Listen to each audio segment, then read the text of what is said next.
Craig, the gold is back.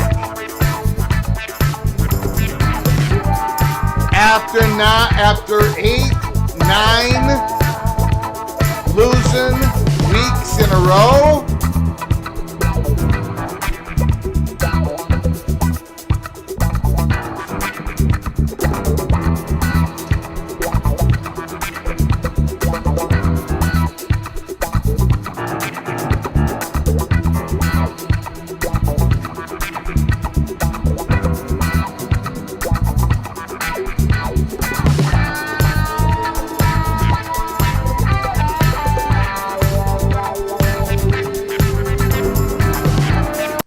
Welcome to college football's Peek Around the Corner with your host, Greg Flugar. We cover everything in college football because we love everything in college football. And if you do as well, please subscribe to our channel, smash the like button, ring the notification bell, share the video if you want to support this college football's rebel outpost with a donation. Help us keep the lights on and grow the channel. Just hit that $sign where you make your comment, and I'll get to your super chat as quick as I possibly can. Welcome everybody into the studio that sits on the corner, the very corner of Keith Jackson Parkway and Kurt Gowdy Avenue. Do not be afraid. Do not be afraid to become a legend with your comments and with your phone calls. It has been a very busy week. Very busy week. Dramatic stories every single day. And now Kyle Whittingham is stepping down as the head coach of the Utah Utes. It does not sound like he is retiring. I see there are reports out there that Kyle Whittingham is retiring, stepping down and retiring. It sounds like he might be open for some other position, possibly a head coaching position. I don't think it's going to be Michigan. I see a couple of comments in the comments section. I don't think it's going to be Michigan. I've got a few thoughts on the Michigan job. We'll get to that in a little bit later. But yeah, Kyle Whittingham, it should not really be a surprise. They've had their defensive coordinator, head coach in waiting since 2024. Tip of the cap to Kyle Whittingham. Much respect, coach.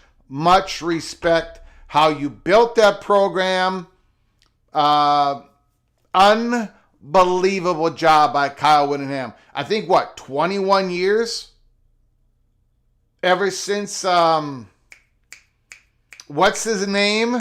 Left the Utah head coaching job to become the head coach of, what was it? The Ohio State Buckeyes? Something like that. Florida Gators, then the Buckeyes. Whatever his name is, Kyle Whittingham has been the head coach of Utah ever since. Wow, what an incredible job. So we'll get to that story. And again, as we did a live show a couple weeks ago, the theater has been closed.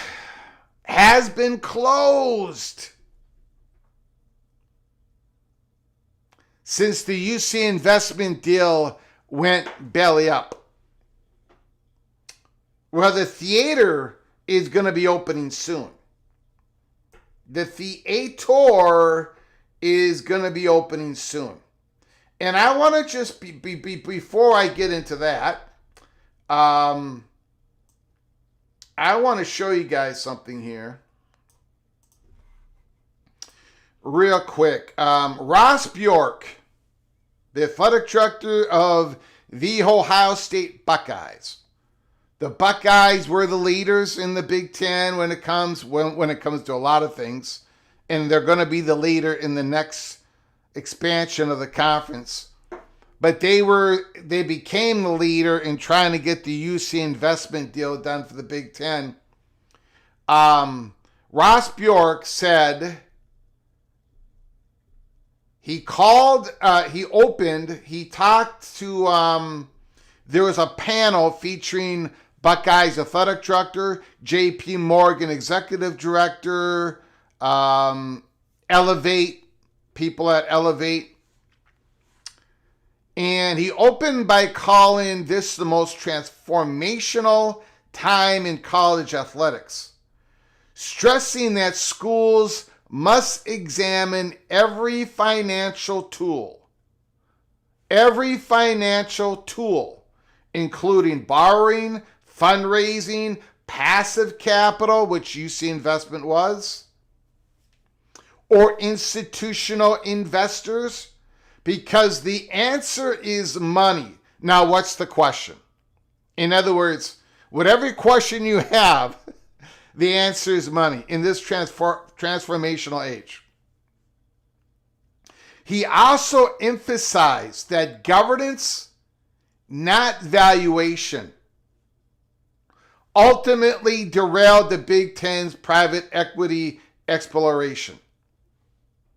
It was the governance contending that state-appointed boards, different governance structures, and the risk of ceding institutional authority made consensus impossible.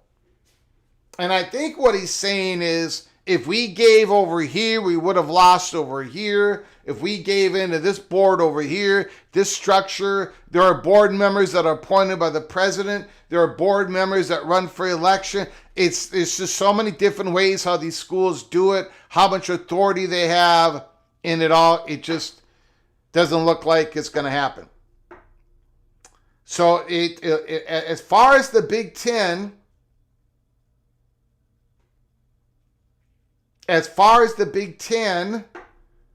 it doesn't look like there's going to be a conference-wide plan of this. Now, I think they're still going to be looking at trying to build in a Big Ten enterprises. But then again, UC Investment, that was going to be the fuel that would drive that board. If you're going to build a Big Ten enterprises, you want expertise in the room. That's why Utah went with private equity. I know a lot of people are talking about the difference between Utah and Michigan State and what other universities have done, West Virginia, whatever. Well, Utah is gambling on the fact that they're going to bring in experienced operators that bring in the user networks, so forth and so on, to bring money back to Utah on the deal.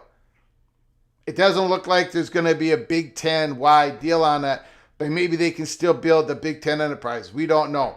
As for whether the Utah deal opens up the floodgates, all four panelists predicted more conversations, but not an immediate wave of deals. They also agreed that the deal broke the psychological barrier, but not the structural barriers. The legal, the financial, and the cultural remains extraordinarily high. I just wanted to bring all that up at the beginning of this show because all of that has to do with all of this that is going to be happening in the Holy Smokes Theater.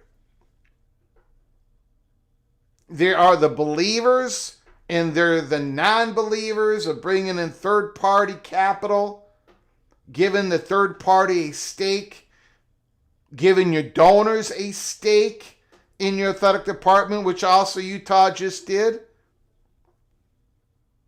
And that is going to be the straw that stirs the drink when we open up the theater here in a little bit once again. We have talked about here at Peek Around the Corner more than anybody else. We did these private equity invasion shows last year. We did a handful of them. We knew it was coming. We gave you the peek around the corner, but we said over and over and over again, we do not know how it's going to come in. We don't know if it's going to be conference-wide. We don't know if it's going to be school. We had a couple of different conferences. And right now, it looks like it's going to be school level, third-party money coming on in. More deals are going to be happening. Utah is betting on themselves. All right. So I just wanted to, we'll get back to the theater in a little bit. We'll get back into the theater a little bit. But we've got football to talk about. We've got breaking news. Kyle Whittingham stepping down. Come on, Greg, offset that brim and lean it to the left. I have no idea what you're talking about. I am I am from the 1980s. We just put on a hat and we played ball at the neighborhood ballpark. Now the baseball parks are empty and people are wearing their hats goofy. I'm back in the day, but thank you for the $2 holler. I do appreciate it, John Till. Thank you for your generosity. I very much appreciate it. Now, I don't know what this means. Greg, you can't see me. I don't know what that means. I do know what this means. Army of 24. And we're going to be talking about that in our monologue. While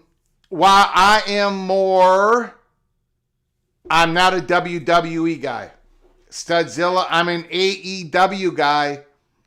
I'm an AWA, NWA, AEW. I don't know anything about WWE, John Cena.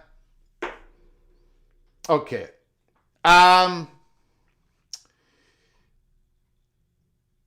We are going to talk about the Army of 24.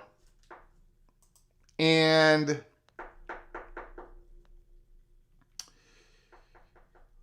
while we have to hold our positions,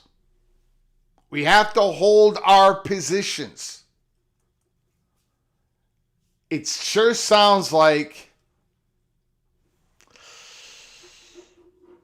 a compromise is coming.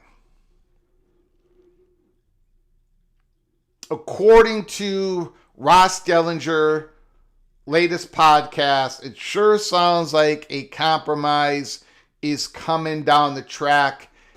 And I'm not completely, first of all, we got to learn what the compromise is. I've got one thought on what the compromise could be.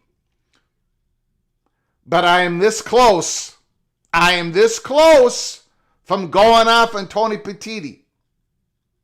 Tony Petiti, do not buckle now. But I think he's buckling.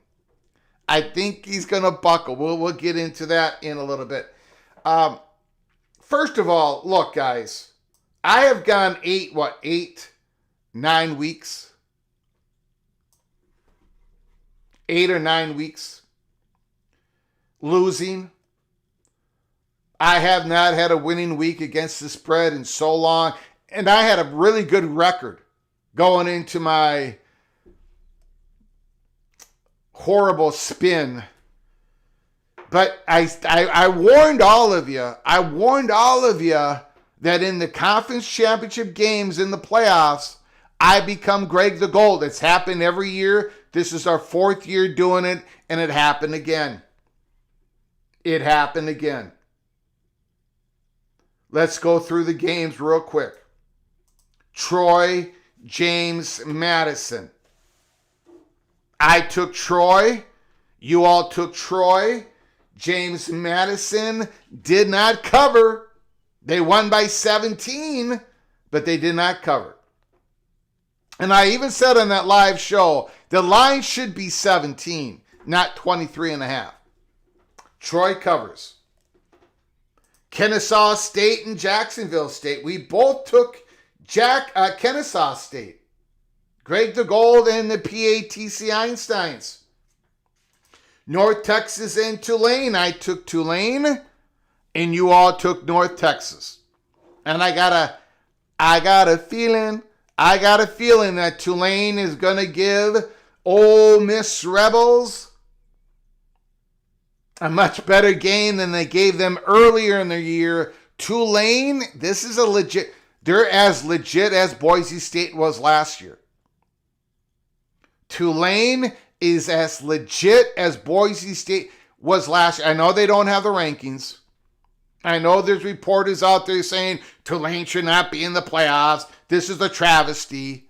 Tulane has a better defense than Boise State did last year. Tulane has a better quarterback than Boise State had last year. Now, they don't got this superstar in the backfield, but this is a legit Tulane team. So, I don't want to give anything away when we pick the Tulane Ole Miss game, but Tulane is legit. All right, so So far, I'm 3-0. So far, I am 3-0. UNLV, Boise State. I took Boise State. You all took UNLV. I am 4-0. I am 4-0. Mireya Flugar, the moderator, the one who rules with an iron fist, she saw me put on my gold before I came in the studio. Mireya knew what was going to happen. She knows I was a big winner last weekend. So far, I am 4-0. Mireya was sick and tired of me crying because I lost every week over the last 2 months. Miami of Ohio and Western Michigan. We both took Western Michigan. So far, I am 5-0. BYU, Texas Tech. Well, you all know I took Texas Tech. You all did too. I am 6-0. Georgia, Bama. Well, you all know I had Georgia. I told you exactly what was going to happen in that football game, and it went the exact way. 7-0. 7-0 for Greg DeGold. And then, well, I hit a little bit of a pothole. I took Virginia and Ohio State. We don't have to talk about that. We don't have to talk about that. 7-2 on the weekend conference championship games. You all went 5-4. So you had a winning week. So your record, the PATC Einsteins, going into the playoffs against the spread, the PATC Einsteins are 85-88. My record is 84. No, that ain't right.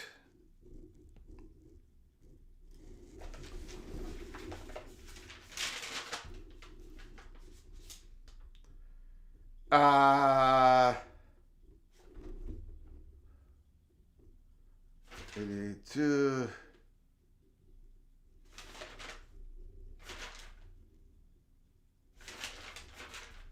No. You guys are not 85-88. You are 85-86. I almost added 2 extra losses to you guys. You guys are 85-86. I'm 84-87. So after 171 games, you guys are 1 game ahead of me going in the playoffs. Yeah, it's Minnesota math. It's Minnesota math. She had to dust it off. Yes.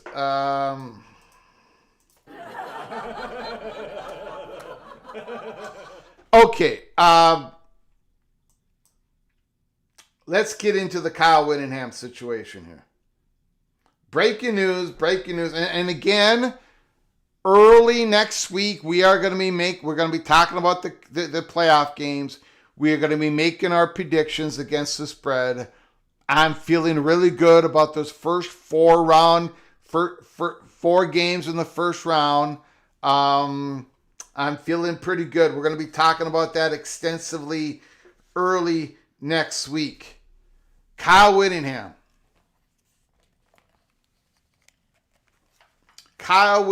No, it's not going to be Brian Kelly.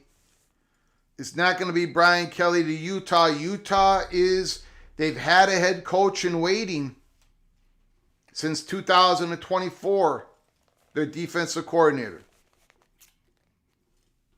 Morgan Scalley, absolutely correct. So this does not push the coaching carousel. And I don't think it's going to be Brian Kelly to Michigan either. And I'll get into that in a moment. I don't know who it's going to be at Michigan.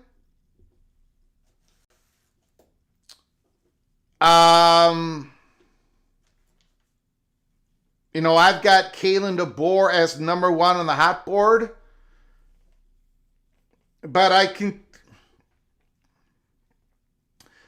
I think Michigan is going to be looking for one skill set, one special skill set from their next head coach.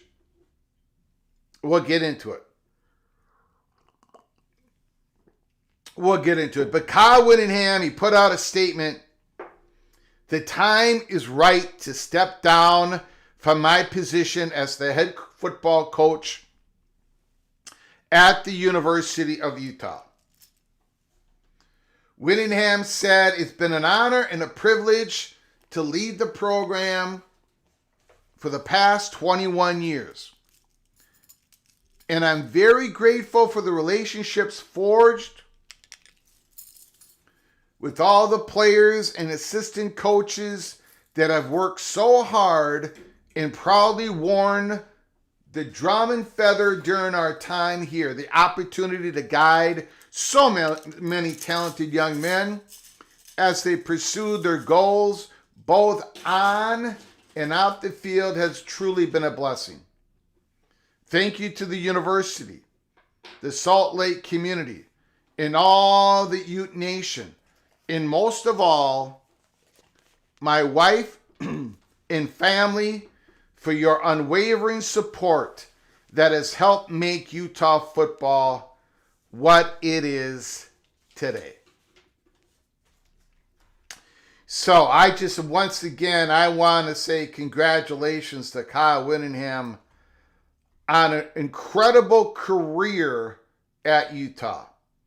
Now, again, the reports, there's a little bit of a mixed report out there, but it sounds like he's not necessarily retiring. He may still coach somewhere else, do a little bit of this, do a little bit of that, maybe some consultant work, or he may just end up being the head coach of some other college football team. We'll find out. I think he's 66 years old.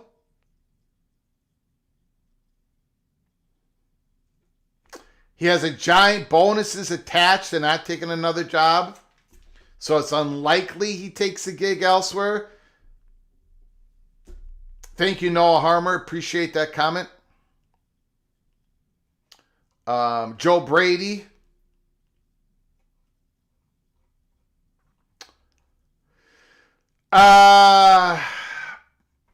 The other Gygax, Daniel Gygax, he is in the house, ladies and gentlemen. Super chat.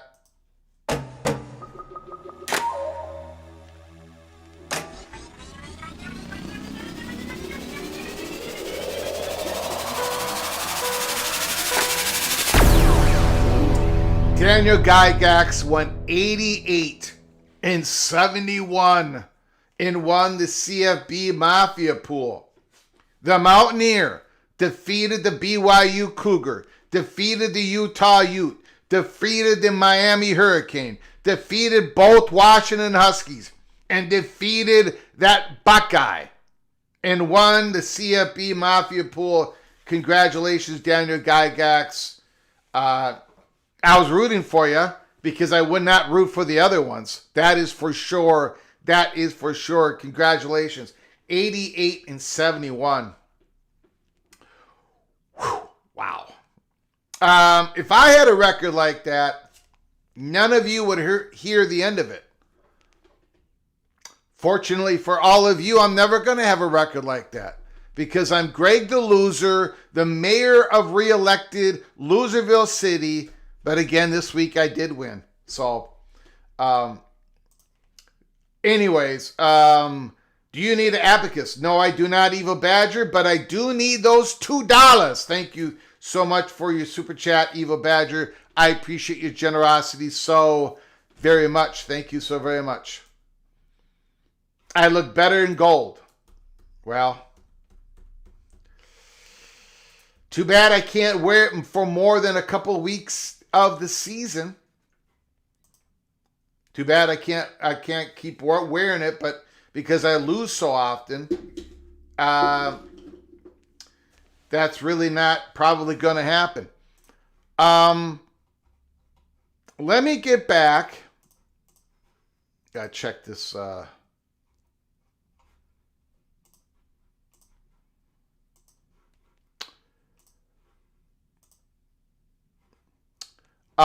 Let's get back into the theater.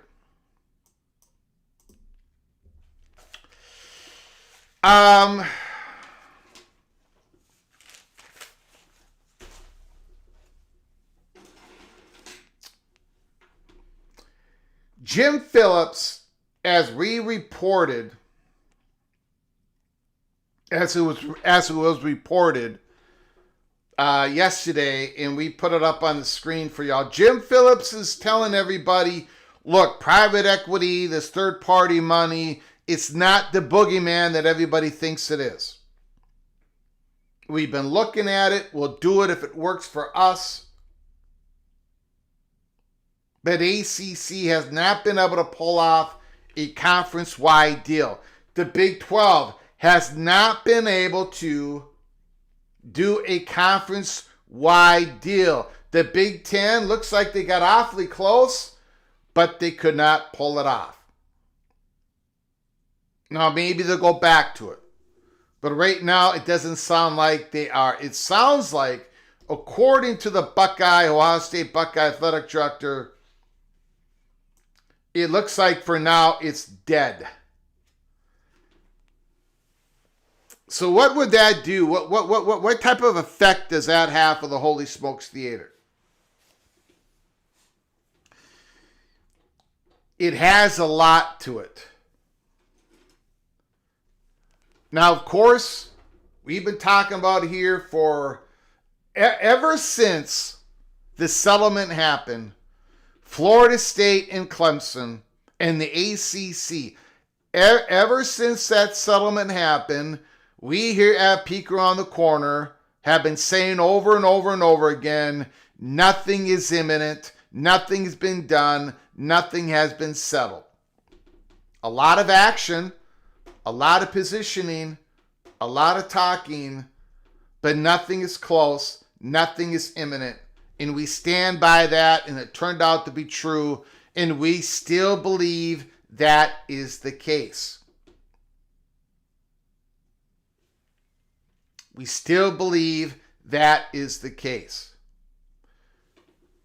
One of the main reasons why nothing is imminent, nothing is settled, nothing is done. One of the reasons, not the only reason, but one of the reasons is the SEC and the Big Ten are not ready to act. Because they're looking at the SCORE Act. They want to see if that can get compromised enough to where it can push on through in the House first and then the Senate. They want to be able to figure out this college football playoff format. Get things done, get things settled before the Southeastern Conference acts on their plans, and the plans have been there to expand their conference. And same thing with the Big Ten. As we have reported over and over and over again, nothing is imminent for the Big Ten, of course. But the plans are there. It has been gamed out. They have their reasons why they want to expand the conference. They have their reasons. And we have seen a couple of athletic directors talk about how, yes, we're going to expand here. We're going to go to 20. We're going to do it soon. We got Mark Coyle. Whether it's 2 days or 2 years, I do think there's going to be continued fluctuation because we are in this House settlement era for 2 months now. I can tell you peers in the Big Ten are trying to find revenue, right? What are peers in other conferences trying to do right now? We have the best media deals in the country, so there's going to be movement. Mark Coyle, who never says a peep, came out and said whether it's 2 days or 2 years. That was to Andy Greeter in the Pioneer Press. And I was fortunate to get other chatter on that.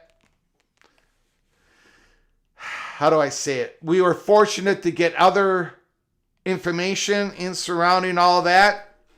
And The University of Minnesota expects a Big Ten expansion to happen sooner rather than later, but nothing is imminent. Not yet. Schools are looking for more. They need more money. In this day and age of paying labor as they should, the 20-point rev share, that number is going to be going up. It's going to be even it's going to be even more of a challenge to fulfill that, plus pay off your debt payments and your facility upgrades and everything else you're trying to do, trying to support your Olympic sports that nobody wants to give up, nobody wants to cut to the bone.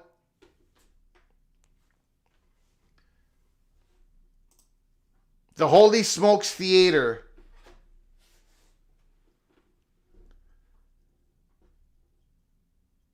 the first,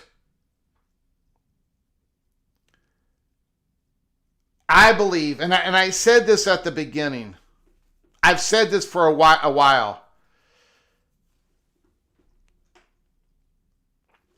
The first group of schools, now I better be careful here, but it's not by mistake that Utah was the first one to go. It was, if I would have said one of the top 5 schools to do, and I did not do this, and I should have, but one of the first 5 schools that were going to pull the trigger on a deal like this, Utah would have been one of the top 5. I've said over and over again that Utah is a believer in this.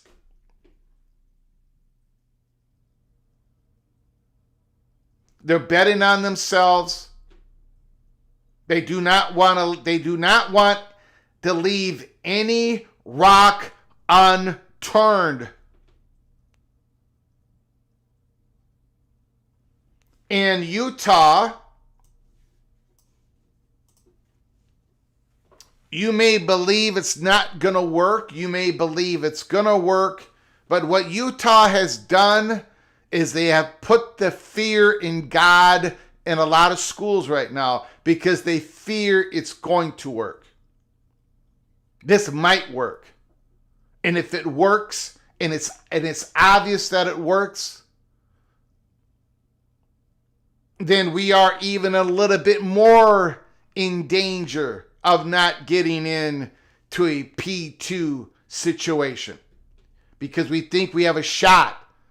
But if somebody is investing $500 million and maybe even more because who knows, this LLC, this Utah brand LLC might be successful in bringing in more money, and maybe Utah catches fire and whatever. Maybe the ticket prices don't affect the fan base. Maybe the merchandise. It's going to bring other schools down a notch. In the Holy Smokes Theater, I'm going to bring up a school here. Okay, I'm just going to bring up a school. I don't want anybody to lose themselves in this. Stormy Cyclone, we got a super chat. Hold on, everybody. Hold on.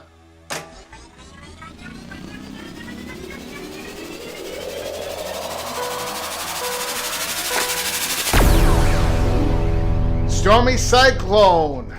Great. You will have that gold for years. Not for your record for picks, but for lack of usage.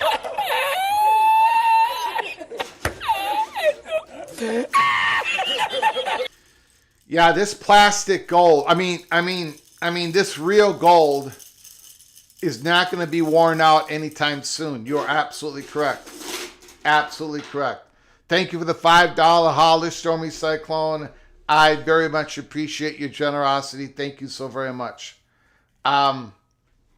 So, let's go back in the Holy Smokes Theater.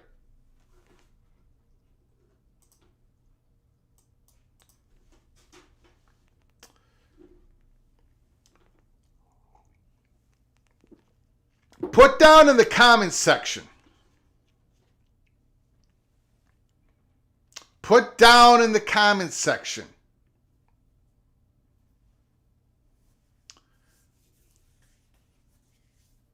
What school do you think is going to do a Utah type of deal? Put it down in the chat room, the comments section. What school do you think is going to do the next Utah type of deal in FBS?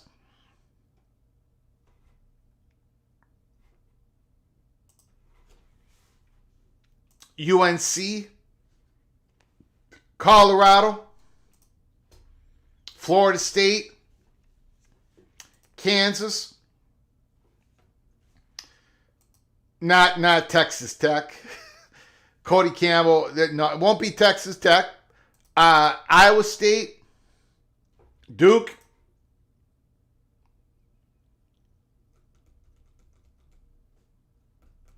Rod Nix, Florida State. West Virginia has talked to a few P firms. Miami, Virginia Tech, TCU, Miami,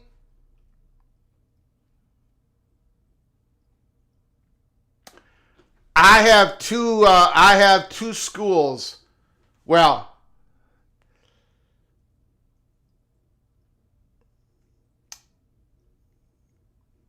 I have two schools, and then I have the next two schools. Let's put it that way.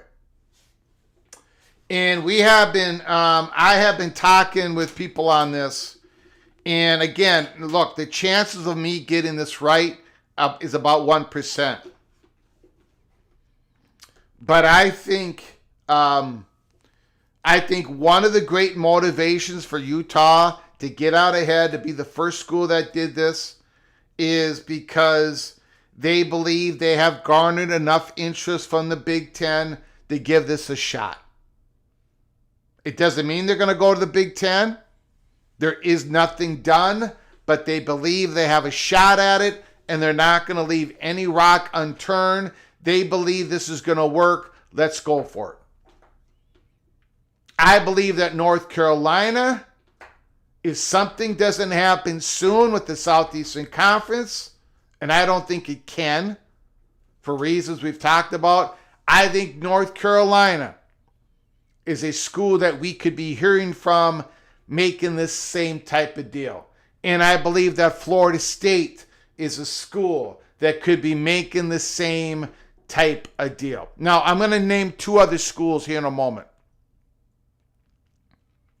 I'm going to name two more schools here in a moment that I would put down as the next tier that could be ready in the next 6 months to do the same type of deal. Next 3 months. But let me first take the first two. Florida State, they've done all the work on this. And then they had to back off because it did not work for them. But Florida State has already risked so much. They went to the courts. They're sort of behind the eight ball. The last couple of years haven't been all that great for them football-wise. But they have an incredible brand, an emerging university. They've already risked a lot. They've already put a lot of effort into it. And they can't really even pay. They don't have the current scratch to relieve Mike Norvell of his duties.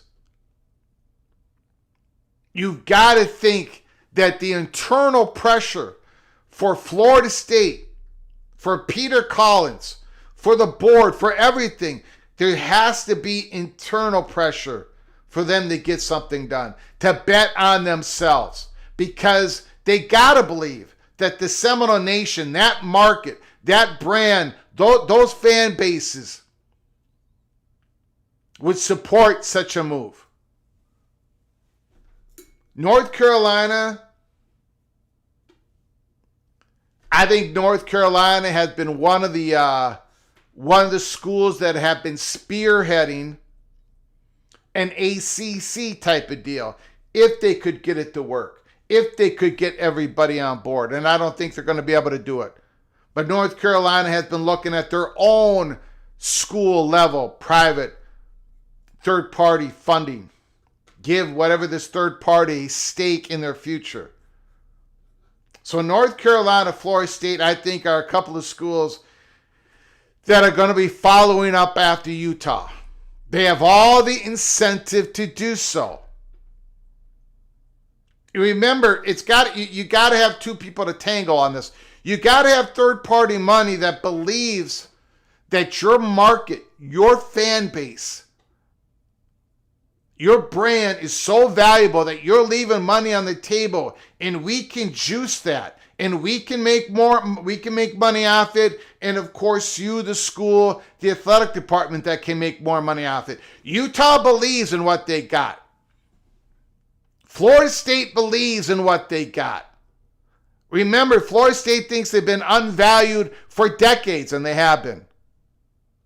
They should be making more media money, but they're not. Those are the schools that I think are most motivated to do the Utah step.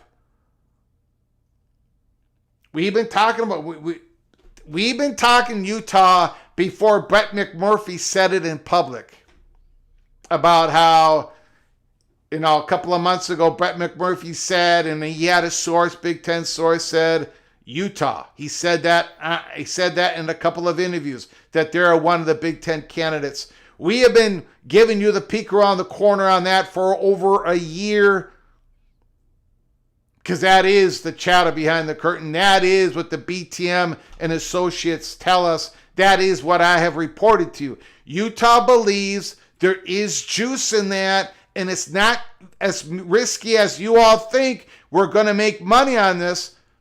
Florida State believes the same thing in themselves. North Carolina, a little bit different situation, but a massive brand. They can make it work as well. And I'm going to bring up one other school. I could bring up two other schools, but I let me start with the next school.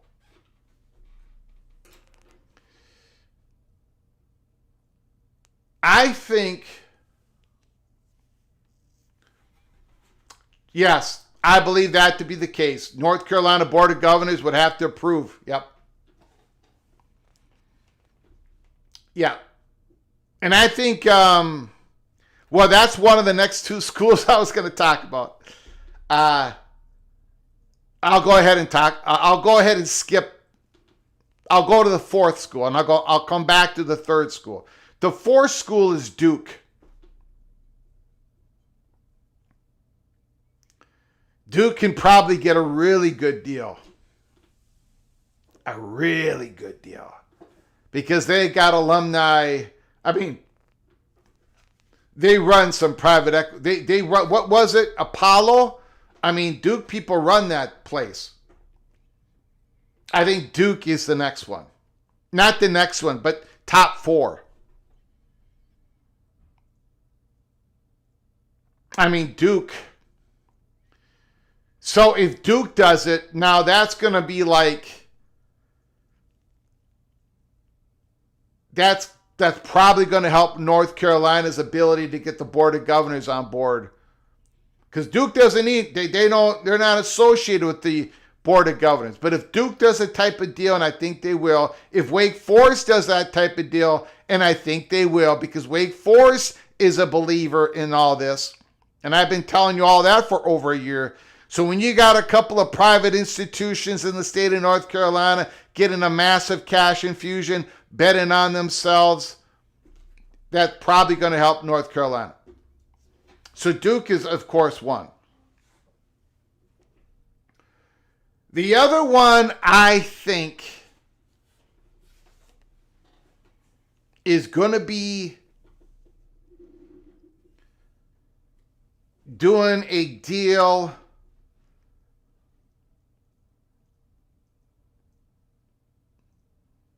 And I'm going to go ahead, I'm going to say this.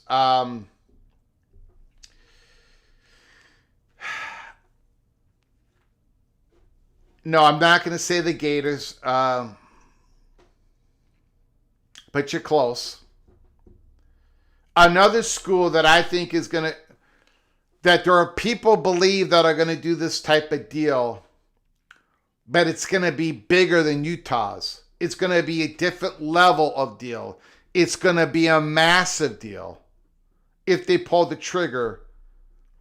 It's going to be a different type of deal than Utah. It's going to be more money in more, it's going to be a more complicated type of deal.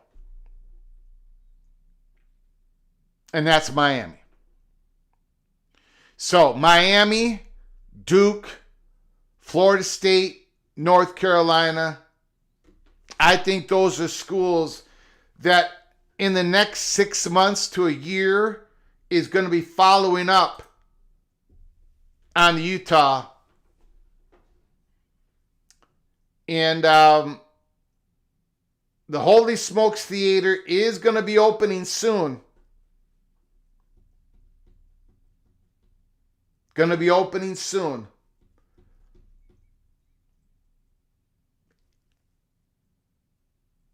It's going to be opening soon. Nothing imminent, but the theater is going to be imminent on the opening, but no official action, of course. Notre Dame is a tricky situation.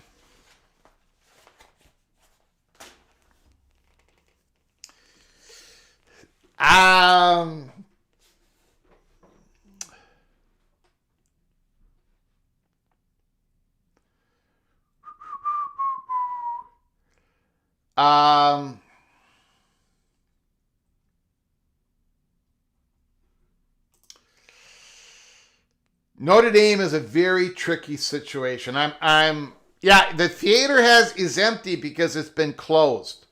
We closed it about a month ago, and it's going to reopen. Notre Dame is a very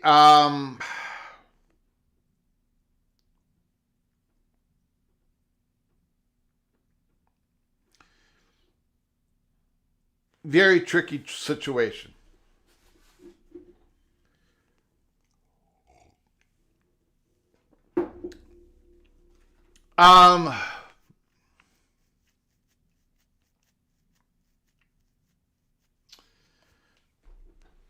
As far as Notre Dame has come out in public and they have reiterated that they are not for their school dealing with private equity.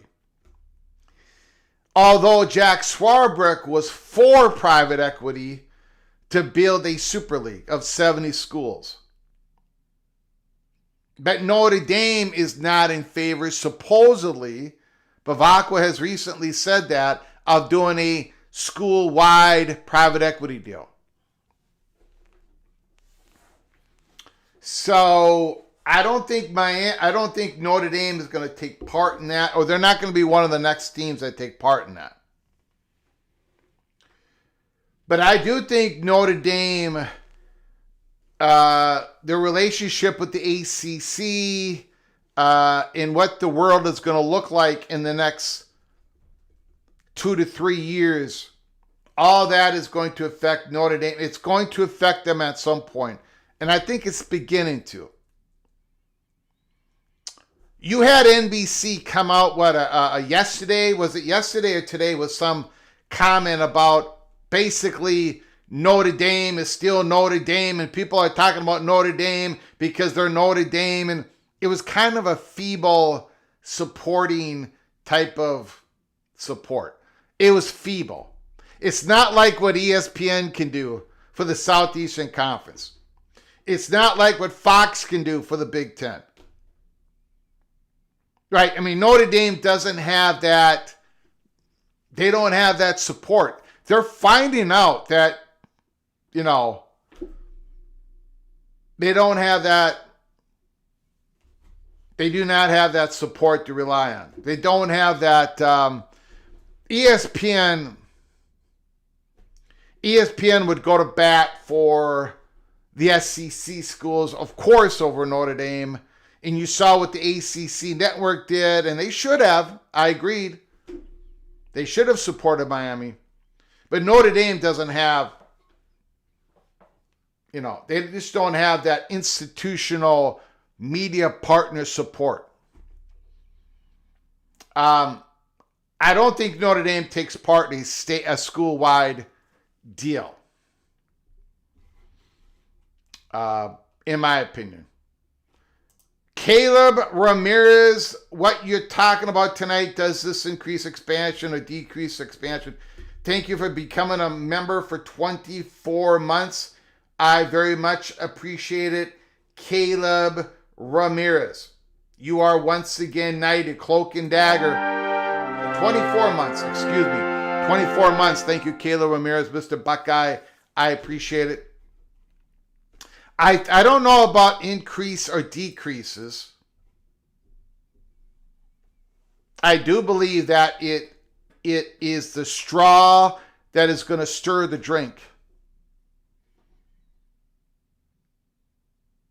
If you are a school that does this and it works, if you are a school that doesn't do this and you fall behind, or if you are a school that does it and it doesn't work, it's all going to affect your potential movement in trying to get to higher ground, because it's sort of going to be it's going to be a test of your market, of your brand, of your value. It's going to be a test of your brand, your market, your value, how much money more money you can extract from that market, from that brand. How much deep are you into your market? What are your boosters? Are they going to be completely like Utah? They've got boosters buying a stake in this LLC, and what are the other? How is North Carolina? What does Florida State look like? Are they going to get a lot of support? Are there other, like Kansas? Is Kansas going to be able to do something like this? They've got monster. They just had a $300 million David Booth. This is going to be like a test. And what about schools in the Big Ten? They're not going to get a conference-wide deal. Doesn't look like it. Ross Bjorks has said it. Is Rutgers going to be able to pull this type of deal off? Is Wisconsin going to be able to pull this type of deal off? Is somebody going to be looking at bringing in a private equity deal? Is somebody going to be doing their own UC investment deal? A passive capital deal?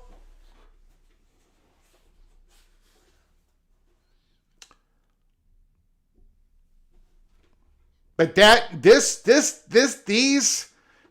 decisions around third-party money coming on in, these are mighty important decisions that are going to be made.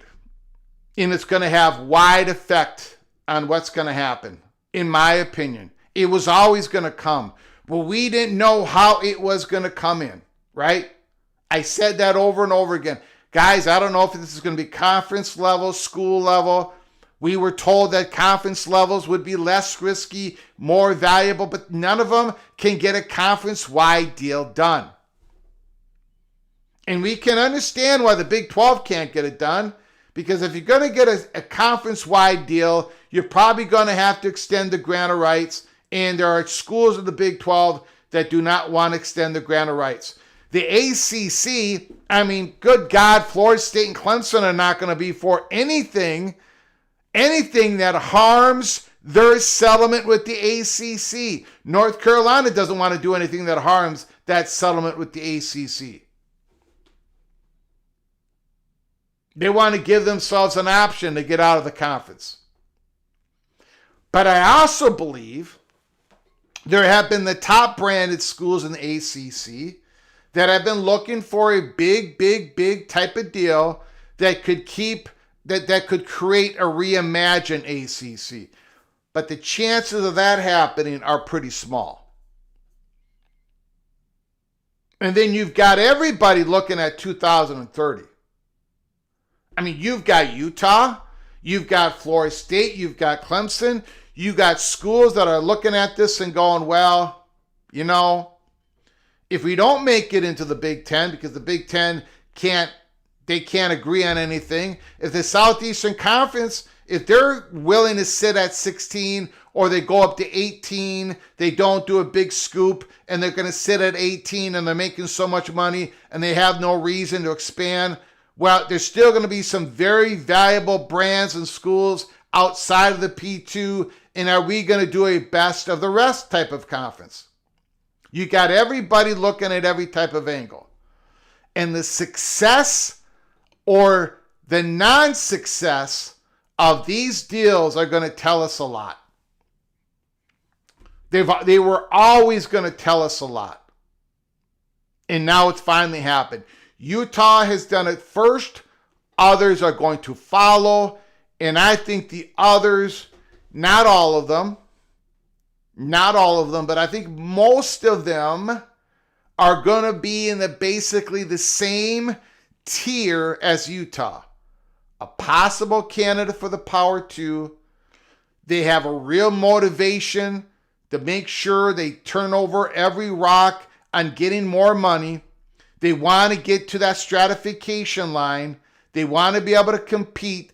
They want to put a decent basketball product out there, maybe a decent baseball product out there, and by God, a decent and really good football product out there. And they want to show the P2 that they can fill up their stadiums. Even if the ticket prices go up, they can sell the merchandise, even if the ticket prices go up. And this is their test. This is their job interview. This is their audition. This is their audition. You know, I used to, back in the day, I used to audition some singing. I used to do some singing back in the day. Not anymore. I mean, I do it on this show, and I do it for some funerals and weddings. But back in the day, I used to do some singing. And, when I was younger, and when you audition, you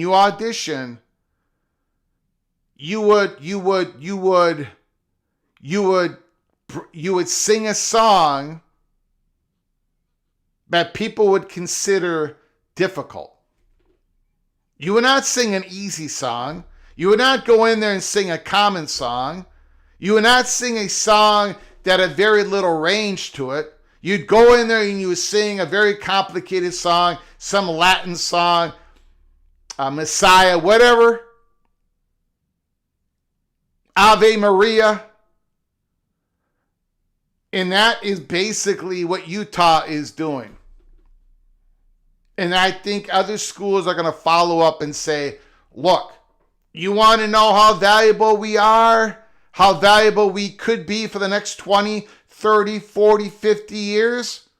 We're going to sing you a song, Jack. We're going to get an infusion of cash. We're going to put our best foot forward. We're going to buy some more premium seating. We're going to bring in some really good sponsorships. We are going to put a big time football product on the field. We can bring in the heavy hitters and a defensive coordinator, offensive coordinator. Look at our recruiting budget. We would be such value if you would let us into your conference, Southeastern Conference, Big Ten Conference. So these schools are going to be singing the most complicated songs, no music, a cappella, to try to get that spot, to try to get one of those spots. And of course, there's going to be other schools doing it. There's going to be smaller deals. Schools that really want to bet on themselves, but they're broke, right? They don't have much money, but they think they can this deal can make it so they have a better future, but they're not really candidates to get into the P2. There may be a school that wants to get into the best of the rest. There may be a school that wants to get poached by the Big 12. There may be a school that wants to get poached by the ACC. There may be a South Florida. There may be a Memphis. There may be a North Texas. There may be a Texas San Antonio, whatever it is. And those, I think, would be smaller deals.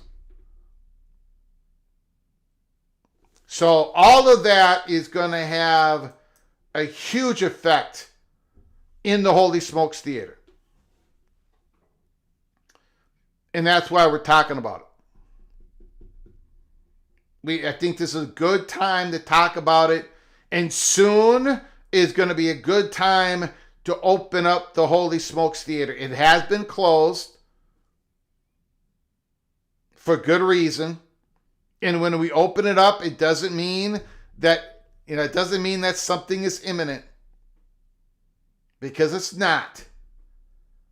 But the positioning is, and part of the positioning now is going to include these type of deals. And the Big Ten and the Southeastern Conference are going to be looking at these schools and their decisions and how they set up their deals and how successful those deals look to be. Because I think we're going to know. I think we're going to know about Utah. Is it successful? Is it wildly successful? Is it more successful than anybody thought? Are they bringing in more revenue? And it's easily pays off the third party, the Ortro Capital. And there's more cash. And if that all works, then Utah could become the belle of the ball, or Florida State, or Clemson, North Carolina, on and on and on. And for those who think that private institutions are not going to be looking at this, the private universities, some of them have been looking at this really aggressively. So, and I'm not talking just Miami, I'm talking Baylor Bears, Wake Forest. Enough said on that. Okay, we are going to get to your phone calls and everything else. I appreciate everybody. Christopher Hooter, Super Chat.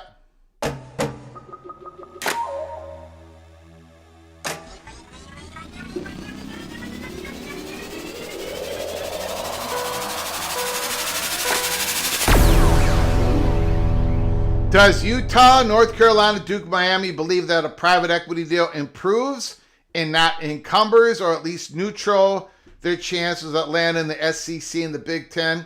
I'll answer it this way. Thank you for the $5 holler, Christopher Hooter. Thank you so very much. None of these schools are going to do something that they believe is going to harm them in their chances of getting to the Southeastern Conference or the Big Ten. None of these schools are going to do something that they believe is going to harm them. They think it's a winning deal. Utah is in this deal. They think it's a winning deal, and therefore they think it's going to help them get into the Big Ten. Right?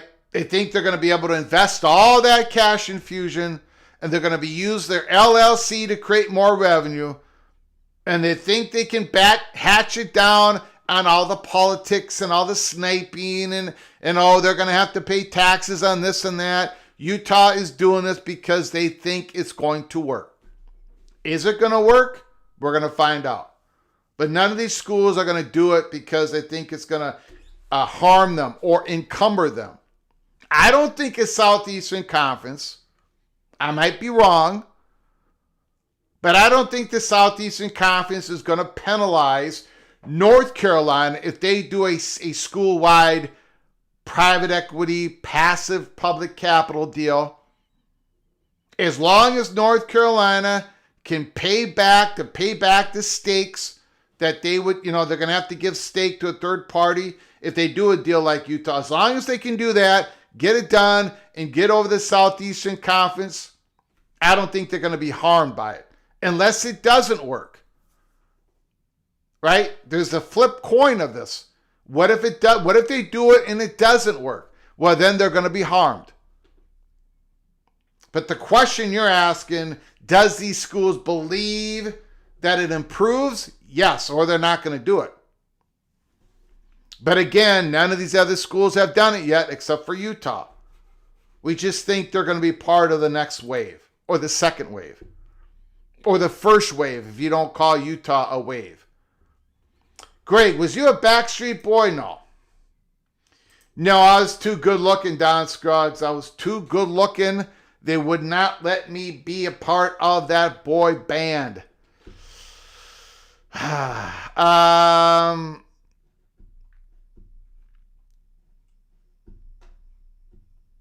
Wendy spends a buttload on Georgia merchandise.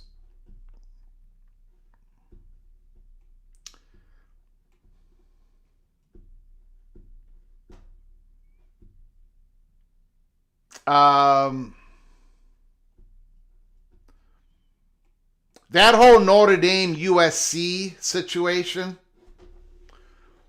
I heard Bavacqua, I think it was today. It might have been an interview from yesterday. He was asked, what about the scheduling deal with USC? What's going on there? And Bavacqua said he felt pretty optimistic that they could get a short-term deal done for a couple of years.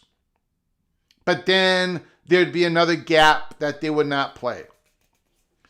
So Bavacqua is hoping, betting on, it sounds like he's optimistic that they can extend this deal for a couple of years. But USC, Southern Cal, just signed they're bringing in Louisiana, right, for the 2026 schedule. So I don't know about that. So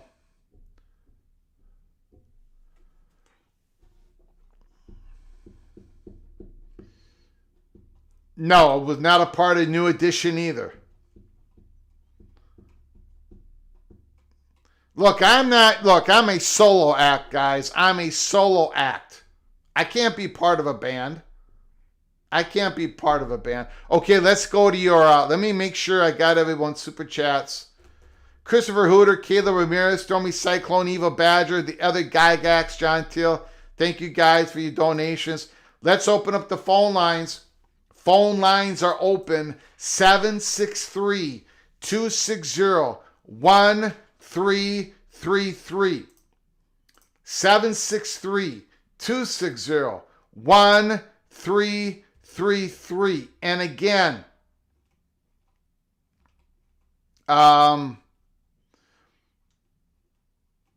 it's going to be Friday night. Call from Rick. Rick, can you hold on for just 1 second, please? You bet. I appreciate it. I should have mentioned this earlier. I apologize. Friday night,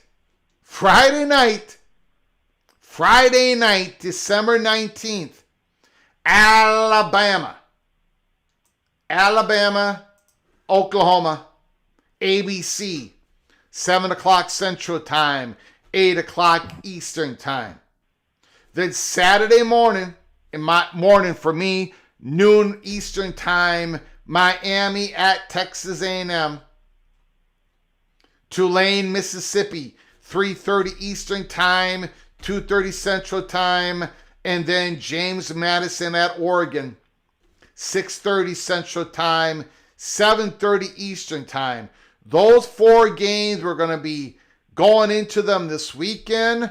Early next week, we'll make our predictions against the spread early next week. Those are the 4 first-round games.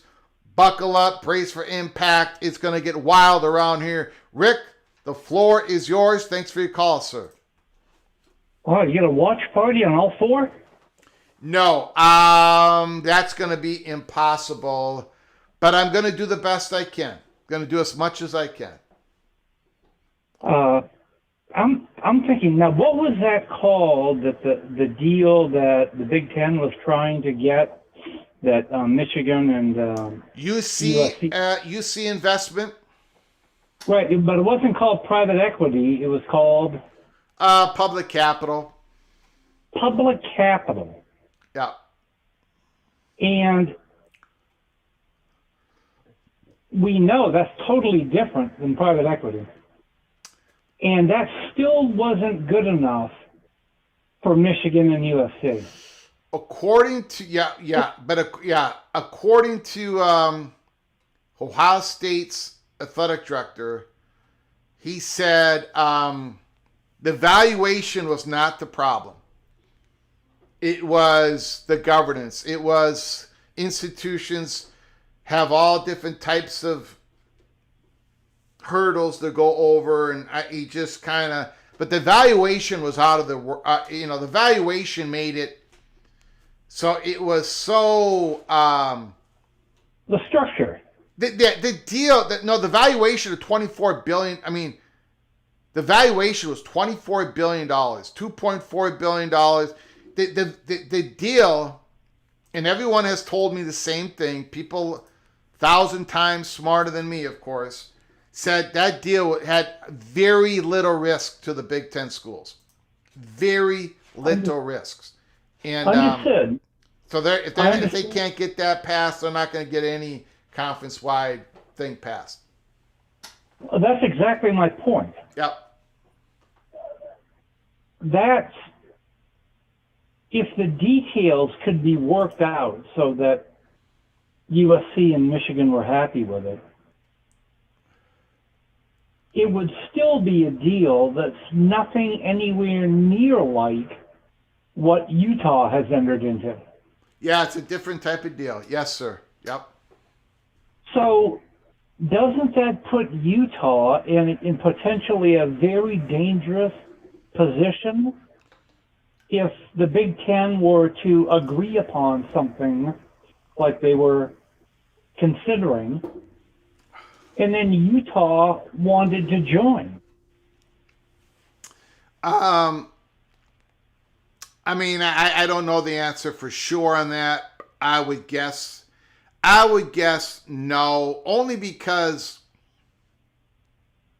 if you read the Utah deal, the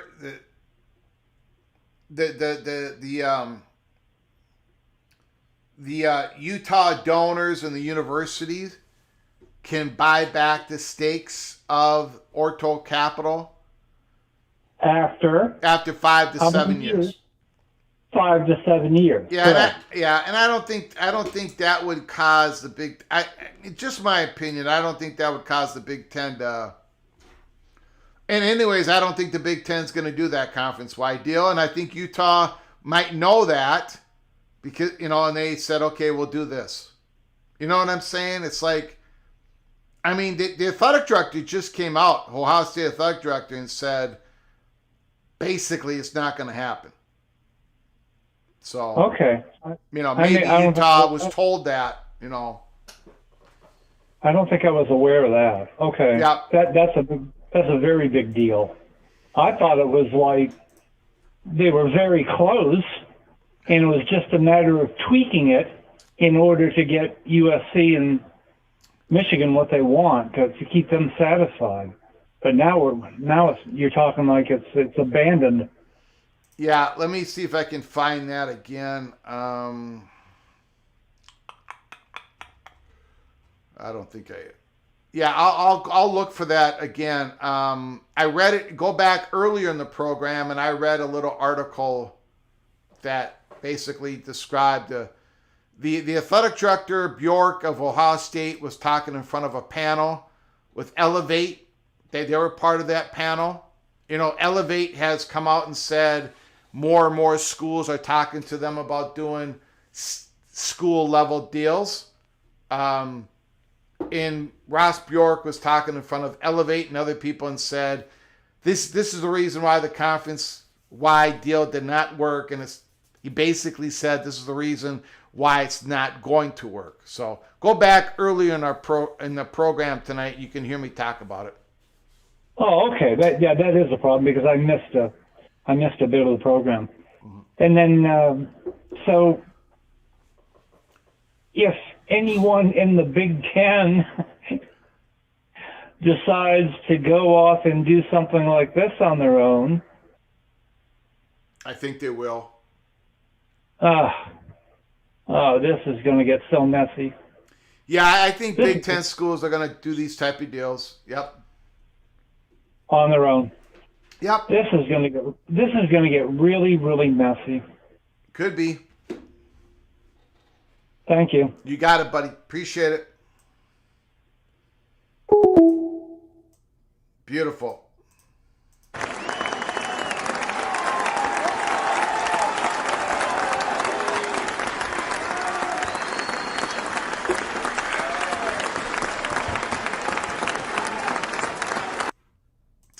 Ricky Tungate just got here. I'll go back to the start. Have a good weekend. To the PATC members, Super Chat, Ricky Tungate. The Hoosier, the Indiana Hoosiers,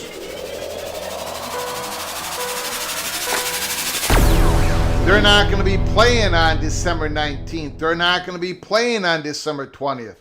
The Indiana Hoosiers have a first round bye in the playoffs. Now, I said at the beginning, thank you so much for your $20 holler, Ricky Tungate. Thank you so much for your generosity, helping us keep the lights on. I very much appreciate it. Thank you so very much, sir. Ross Dellinger. Was it yesterday? I think it was yesterday. Ross Dellinger, Andy Staples, and I can't remember the third fella. Ross Dellinger on his podcast show talked about the traction that expanding the college football playoffs was getting.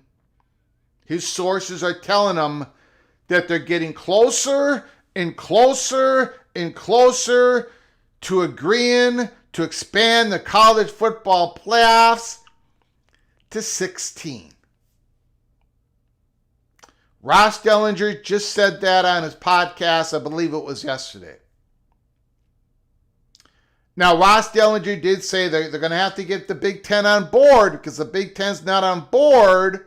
If the Big Ten's not on board, then they're not going to be able to do that expansion to 16. Ross Dellinger did mention the number 24 for us, Army of 24. But he believes there is going to be momentum. There is momentum to expand it to 16 next year. If they're going to expand it to 16 next year, that means Tony Petitti buckles. And if Tony Petitti buckles, it better not just go one way. It better not be 5+11. If we're going to a 5+11 in 2026, Tony Petitti, you've lost all your leverage.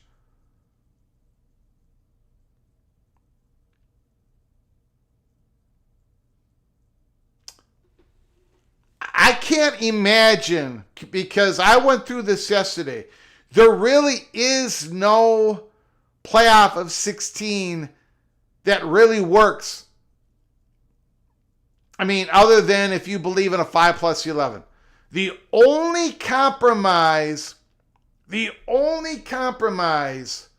that I think Tony Petitti could be holding out for is a 2-2-2. Let me start over. 2-2-2-2-1-7. In other words, in the Power Four conferences, the two teams that make your conference championship games, they're in no matter what. So BYU would have been in no matter what. Who's ever in the Big Ten championship game, those two teams in. SEC, those two teams in. Big 12, those two teams in. ACC, those two teams in. And you still have your 7 at large. 8 auto bids, 7 at large, and then you got your 1 G6. It does not really help the quality the value of the of the conference games, of the conference races. It doesn't meet the goals that Petiti and the Army of 24 wants to happen. But if you do that, then Tony Petiti would be able to say, well, it's a step in the right direction. There are more auto bids than there are at-large bids. There are 9 auto bids, 2, 2, 2, 2, 1 for the G6, 4 power conferences with 2 at large, and then a G6, so you got 9. So it's 9 plus 7. And Petiti can argue that's a victory for his vision, and it's really not. But it better not be. If Ross Dellinger is correct, and it looks like they're getting closer and closer to a playoff of 16, it can't be 5 plus 11. It better not be 5 plus 11. If it is 5 plus 11, then Tony Petiti has lost his nerve. You are on the right side of history. Don't let go of the rope. Hold your position. It is vital for the sport that we love that the playoffs become bigger to fit what the world is right now.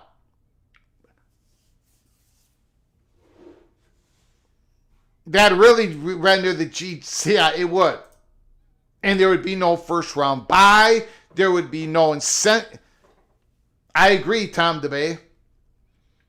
I agree. Michigan. Let's talk Michigan. Do I think Kalen DeBoer is somebody that Michigan would want to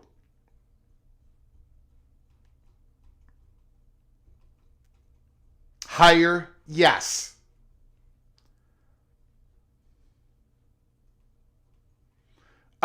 Is Dillingham somebody that Michigan would want to hire? I say yes.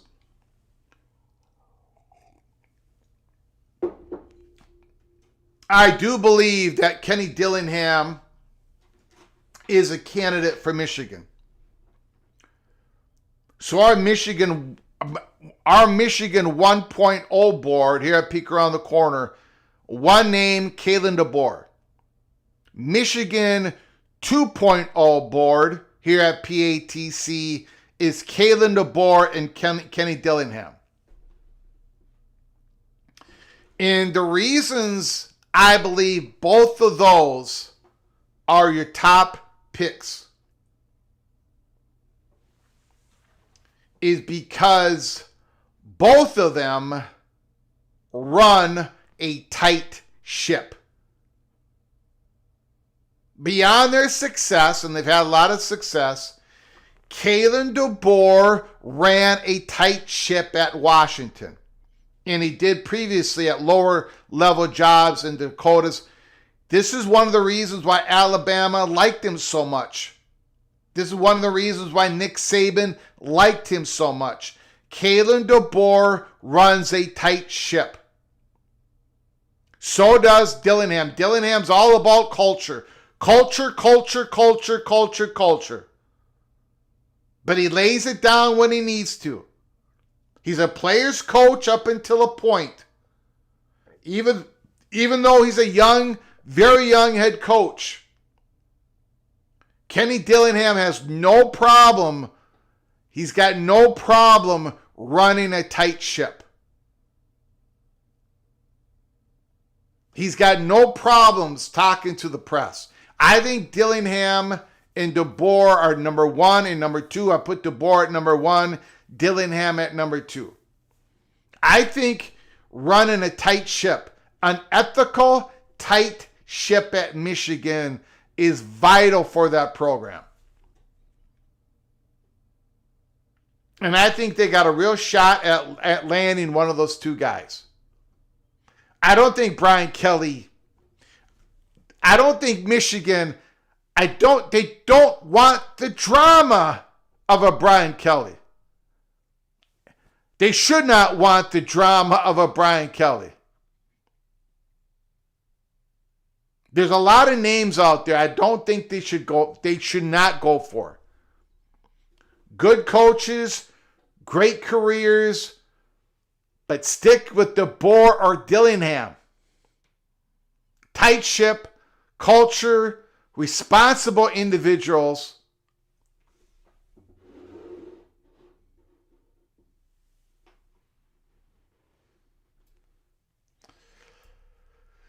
Heartbreak 25, I'm in the airport. Greg, wow. Thanks for coming on in, Heartbreak 25. Appreciate it. Michigan had Wendy very upset. Looks like Dillingham is picking up steam with their fan base. Great for Trojan.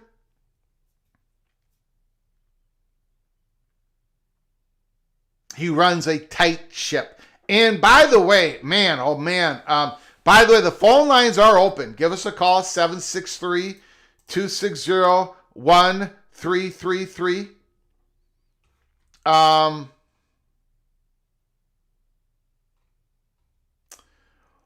One other thing here.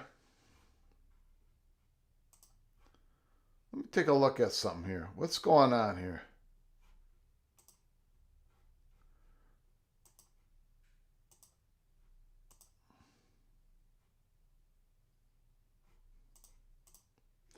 Have you guys noticed at all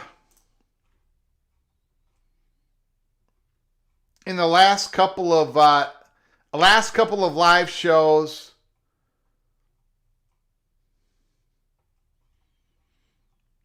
I think our streaming, I think our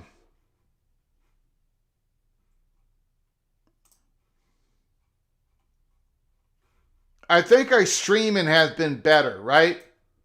Not as choppy. Has our streaming been more smooth the last couple of live shows? Let me know in the chat room. Maybe it's the opposite. Is Ward Manuel on the hot seat at Michigan? I think he is. He's got to be. He's got to be. He's got to be Christopher Hooter. He has to be. And that's a great question because is he going to make the next, is he the one that's going to make the next hire? If a guy's on the hot seat, but Michigan has to get going here. They've got to hire somebody. Are they going to go through an athletic director? I mean, very, very difficult situation. Son of Sarek says no difference. Don says absolutely. Yes, much better. Streaming is good. The streaming seems to be working better here in this studio. Now, YouTube did give us an upgrade. So I don't know, maybe we needed that upgrade from YouTube. I don't know. Kayla Ramirez says it's been a lot better. It was Greg the Gold. Your gold looked fake. You're jealous, Don. You guys are jealous because I was actually a winner for the first time in 9 weeks. Streaming has been much better. Okay. I think it was a YouTube issue all this time. We got an update that other people got long time ago. YouTube finally gave me an update. And I did not know how to get a live show on a couple of days ago. Moen helped me out. If it wasn't for Moen, Did Ross Dellinger mention an AQ model for 16 playoff or just the 5+11? He really did not mention. I don't remember him mentioning the format. He just said 16 seems to be what's going to happen. And I'm guessing if there is a compromise, I'm just throwing out that 2-2-2-2 1-7. It better not be 5 plus 11.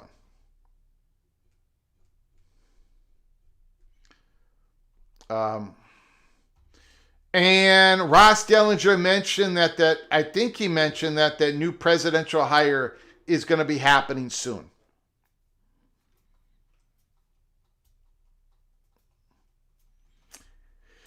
But you know what, Christopher Hooter, that is a great question. If he is on the hot seat, how do you have him pick the next head coach? But if you let him go, does that cause more chaos where you don't want, if you know?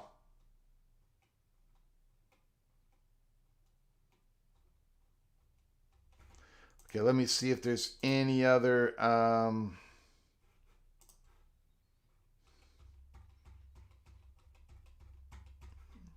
Hold on one second. Hold on one second.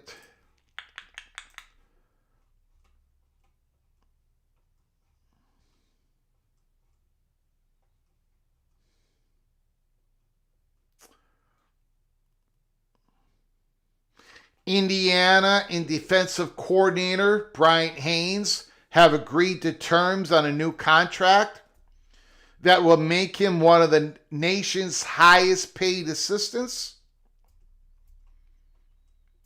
Indiana spending a lot of money.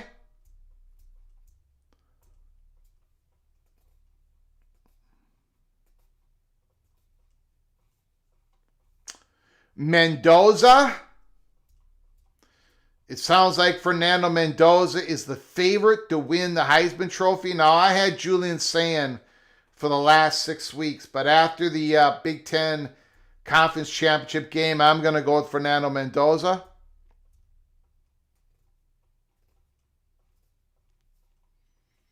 I think Mendoza will win.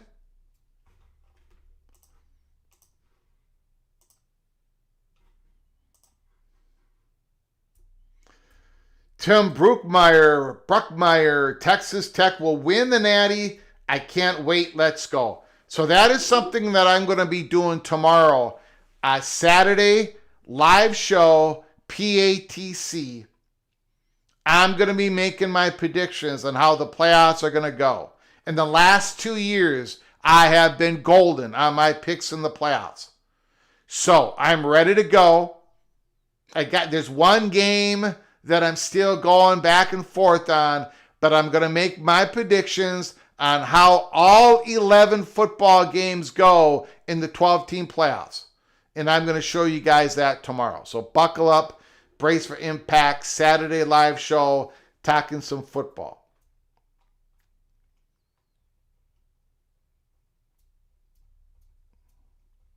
And there may also be a PATC rendition. There might be another song rendition of what is going on at Michigan, what is going on at Notre Dame. So if you do join us tomorrow, there may be, you might have to bring some earplugs or hit the mute button.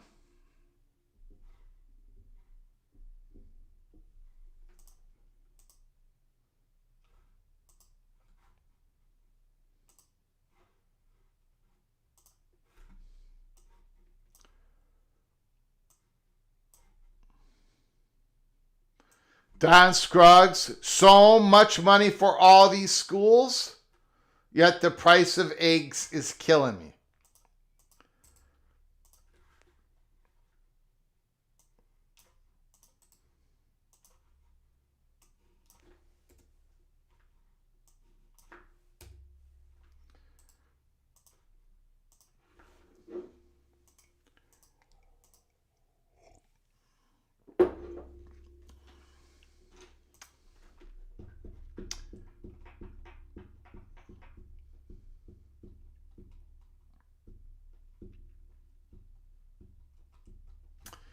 Alrighty, guys. I think we'll close it up. Today we're just giving out a warning. We're just giving out a little warning. The Holy Smokes Theater is going to be opening soon, a reopening. And the reasons for that, we mentioned earlier in the program, if you missed it, the Holy Smokes Theater is going to be opening soon. We talked about the Kyle Whittingham stepping down, Utah's head coach. An incredible career at Utah. He put out a statement. A fantastic head coach. Talking about a guy who built a great culture at a football program. My goodness. Fantastic job. We talked about the college football playoffs.